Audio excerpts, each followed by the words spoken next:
araw sa inyong lahat at welcome sa Wikang Sandigan. Ang talk show na ito ay tatalakay sa mga issue ng lipunan sa pamamagitan ng ating wika.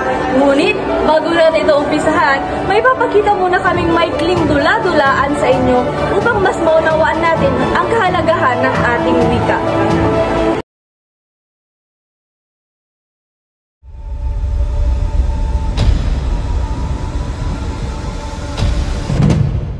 Okay, mga kababayan, narito tayo sa pagbobotohan. Sige, Aling Celia, ikaw muna. Ano ang sa tingin mo? Amog ahan kayo, unay nga magkasyo, iti Ilocano.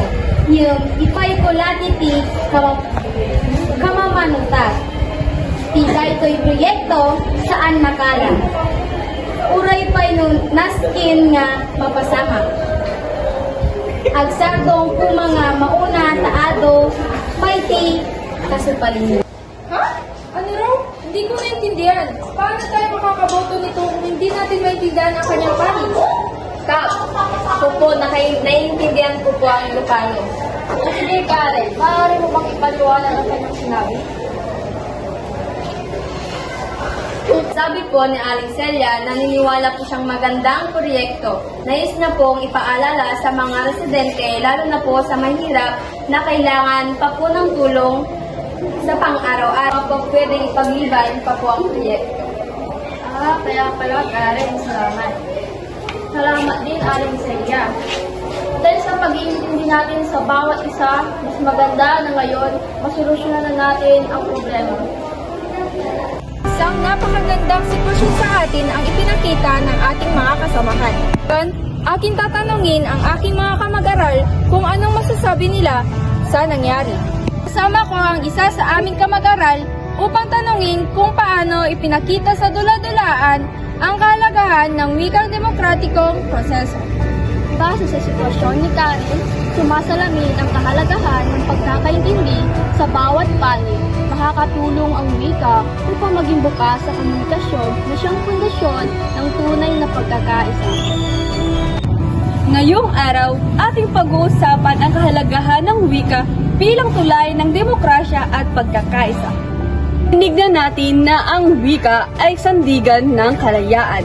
Sa iyong palagay, paano naging instrumento ang ating mga wika, lalo ng Filipino at mga katutubong wika sa pagpapalaganap ng demokrasya?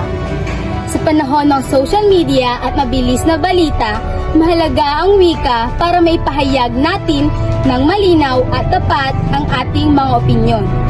Ito ay nagbibigay daan sa atin na makilahok sa mga diskurso ng ating bansa anuman ang kanilang estado sa buhay. Ngayon, kasama ko ang isa sa aking kamag-aral upang tanungin kung paano naging instrumento ang ating mga wika, lalo na ang Filipino at katutubong wika sa pagpapalaganap ng demokrasya. Sa nakaraan, ginamit ang wika upang magkaisa ang mga revolusyoneryo laban sa mananakot. Ito ang naging medium para ipahayag ang kanilang hinaing at karapatan. Tunay na mahalaga ang wika sa demokrasya. Ngunit paano naman ito nagiging tulay ng pagkakaisa, lalo na sa isang bansang maraming wika at dialekto? Sa school, may mga kaklase akong Ilocano at Bisaya. Pero dahil may common language kaming Filipino, mas madali naming naiintindihan ang bawat isa. Kahit may iba-iba kaming accent, nagkakaisa pa rin kami sa paggawa ng mga project at mga usapan. Paano mapapalagahan ang ating wika upang hindi maging hadlang sa atin at bagkus maging tulay ng ating pagkakaisa? Mahalaga na gamitin ang katutubong wika sa pagpapahayag ng ating kultura. Sa ganitong paraan, mas maiintindihan natin ang bawat isa at makikilala ang mga Pilipino na siyang pundasyon ng pagkakaisa. Maraming salamat sa aming mga kamag-aral at sa panonood. Tandaan, ang wika ay hindi lang salita, kundi ito ay boses ng ating bayan. Hanggang sa muli sa Wikang Sandigan. Mahalin at ipagmalaki ang wika.